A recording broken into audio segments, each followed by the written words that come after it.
ആകാശവാണി നമസ്കാരം. പ്രത്യേക വാർത്താ ബുള്ളറ്റിൻ വായിക്കുന്നത് പാർവതി വിജയൻ. സ്വതന്ത്ര വ്യാപാര കരാറിൽ ഒപ്പുവച്ച് ഇന്ത്യയും യൂറോപ്യൻ യൂണിയനും 27 രാജ്യങ്ങൾ ഉൾപ്പെടുന്ന യൂറോപ്യൻ യൂണിയനുമായുള്ള സ്വതന്ത്ര വ്യാപാര കരാർ നിക്ഷേപം വർദ്ധിപ്പിക്കുന്നതിനും ആഗോളതലത്തിൽ വിതരണ ശൃംഖലകൾ ശക്തിപ്പെടുത്തുന്നതിനും സഹായകമാകുമെന്ന് പ്രധാനമന്ത്രി നരേന്ദ്രമോദി പറഞ്ഞു. പ്രധാനമന്ത്രിയും യൂറോപ്യൻ കൌൺസിൽ പ്രസിഡന്റ് അന്റോണിയോ കോസ്റ്റയും European commission president Ursula von der ലെയനും തമ്മിൽ ന്യൂഡൽഹിയിൽ നടന്ന പ്രതിനിധിതല ചർച്ചയ്ക്ക് ശേഷമാണ് കരാർ ഒപ്പുവച്ചത്.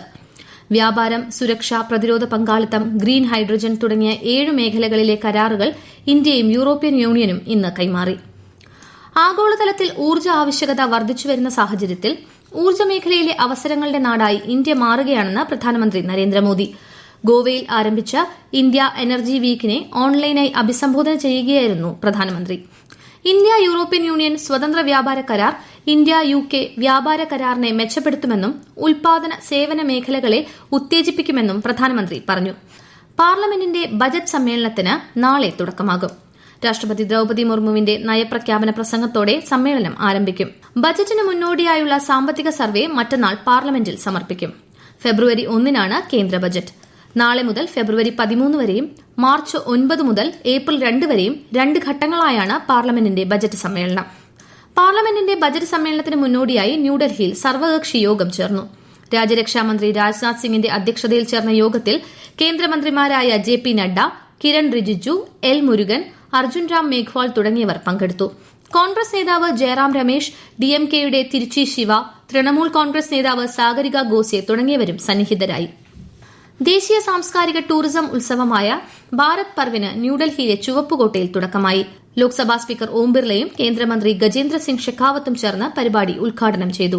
രാജ്യത്തെ സാംസ്കാരിക പൈതൃകം ശക്തിപ്പെടുത്തുന്നതിനുള്ള വേദിയാണ് ഭാരത് പർവെന്ന് ശ്രീ ഓം ബിർള പറഞ്ഞു. പയ്യന്നൂർ ഫണ്ട് തട്ടിപ്പ് വിഷയത്തിലും ശബരിമല സ്വർണ്ണ അപഹരണ കേസിലും നിയമസഭയിൽ പ്രതിഷേധമുയർത്തി പ്രതിപക്ഷം. പയ്യന്നൂരിൽ പ്രതിഷേധം നടത്തിയ കോൺഗ്രസ് പ്രവർത്തകരെ CPIM പ്രവർത്തകർ മർദ്ദിച്ച സംഭവം സഭാ നടപടികൾ നിർത്തിവച്ച് ചർച്ച ചെയ്യണമെന്നാവശ്യപ്പെട്ടാണ് പ്രതിപക്ഷം അടിയന്തര പ്രമേയം അവതരിപ്പിക്കാൻ നോട്ടീസ് നൽകിയത്. എന്നാൽ സഭാ നടപടികൾ നിർത്തിവച്ച് ചർച്ച ചെയ്യാൻ പര്യാപ്തമായ അടിയന്തര പ്രാധാന്യമില്ലാത്തതിനാൽ നോട്ടീസ് പരിഗണിക്കാനാവില്ലെന്ന് സ്പീക്കർ അറിയിച്ചു. പ്രതിഷേധമുയർത്തി ചോദ്യോത്തരവേള ബഹിഷ്കരിച്ച ശേഷം പ്രതിപക്ഷത്തെ നജീബ് കാന്തപുരവും CR മഹേഷും സഭാ കവാടത്തിൽ സത്യഗ്രഹം നടത്തി. സഭാ നടപടികൾ തടസ്സപ്പെടുത്തുന്നില്ലെന്നും പ്രതിഷേധം തുടരുമെന്നും പ്രതിപക്ഷ നേതാവ് VD സതീശൻ അറിയിച്ചു. ഉച്ചയ്ക്ക് നടപടികൾ പൂർത്തിയാക്കി ഇന്നത്തേക്ക് പിരിഞ്ഞ സഭ നാളെ രാവിലെ 9-ന് വീണ്ടും ചേരും. അവയവമാറ്റം ഉൾപ്പെടെ ചെലവേറിയ ചികിത്സകൾക്കായി പ്രത്യേക ഇൻഷുറൻസ് പരിരക്ഷയുൾപ്പെടെയുള്ള കാര്യങ്ങൾ നടപ്പാക്കുന്നതിന്റെ പ്രായോഗികത പരിശോധിക്കുമെന്ന് മുഖ്യമന്ത്രി പിണറായി വിജയൻ. AK അഷ്റഫിന്റെ ചോദ്യത്തിന് നിയമസഭയിൽ മറുപടി പറയുകയായിരുന്നു അദ്ദേഹം.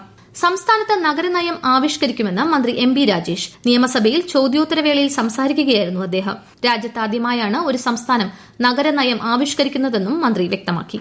സ്ത്രീധനം നൽകുന്നത് കുറ്റകൃത്യമല്ലാതാക്കുന്നതിന് 1961 സ്ത്രീധന നിരോധന നിയമത്തിൽ ഭേദഗതി വരുത്തുന്നതിനുള്ള കരട് നിർദ്ദേശം സംസ്ഥാന നിയമ പരിഷ്കരണ കമ്മീഷൻ നൽകിയതായി സംസ്ഥാന സർക്കാർ ഹൈക്കോടതിയെ അറിയിച്ചു. Chief justice Soumen Sen, justice Shyamkumar VM എന്നിവരടങ്ങുന്ന ഡിവിഷൻ ബെഞ്ചാണ് വിഷയത്തിൽ വാദം കേട്ടത്. അണ്ടർ-19 ഏകദിന ലോകകപ്പ് ക്രിക്കറ്റിൽ ഇന്ത്യ സിംബാബ്വെ മത്സരം പുരോഗമിക്കുന്നു. ടോസ് നേടിയ സിംബാബ്വെ ബൌളിംഗ് തിരഞ്ഞെടുത്തു. ഒടുവിൽ വിവരം ലഭിക്കുമ്പോൾ 18 ഓവറിൽ 4 വിക്കറ്റ് നഷ്ടത്തിൽ 137 റൺസ് എന്ന നിലയിലാണ് ഇന്ത്യ. വനിതാ പ്രീമിയർ ലീഗ് 2020 ക്രിക്കറ്റിൽ ഇന്ന് ഡൽഹി ക്യാപിറ്റൽസ് ഗുജറാത്ത് ജയന്റ്സിനെ നേരിടും. വൈകിട്ട് 7:30-ന് വഡോദരയിലാണ് മത്സരം. ഇന്നലെ നടന്ന മത്സരത്തിൽ റോയൽ ചലഞ്ചേഴ്സ് ബംഗളൂരുവിനെ 15 റൺസിന് മുംബൈ ഇന്ത്യൻസ് പരാജയപ്പെടുത്തി. സന്തോഷ് ട്രോഫി ഫുട്ബോളിൽ കേരളം ഒഡീഷ മത്സരം അസമിൽ പുരോഗമിക്കുന്നു. ആദ്യ പകുതി പിന്നിടുമ്പോൾ ഏകപക്ഷീയമായ 1 ഗോളിന് കേരളം മുന്നിലാണ്. 1 ജയവും സമനിലയും ഉൾപ്പെടെ 4 പോയിന്റുമായി ഗ്രൂപ്പ് Bയിൽ കേരളം ഒന്നാമതാണ്. ഇന്നത്തെ മത്സരം ജയിച്ചാൽ കേരളത്തിന് ക്വാർട്ടർ റൌണ്ട് ഉറപ്പാക്കാം. കേരളത്തിൽ തീവ്ര വോട്ടർ പട്ടിക പരിഷ്കരണവുമായി ബന്ധപ്പെട്ട നടപടികൾ പുരോഗമിക്കുന്നു.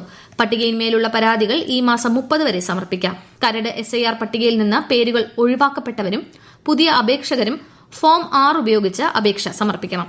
ചെന്നൈ അന്താരാഷ്ട്ര വിമാനത്താവളത്തിലെ ടെർമിനൽ 2 ഡിപ്പാർച്ചറിൽ ചെറിയ തോതിൽ തീപിടുത്തമുണ്ടായി.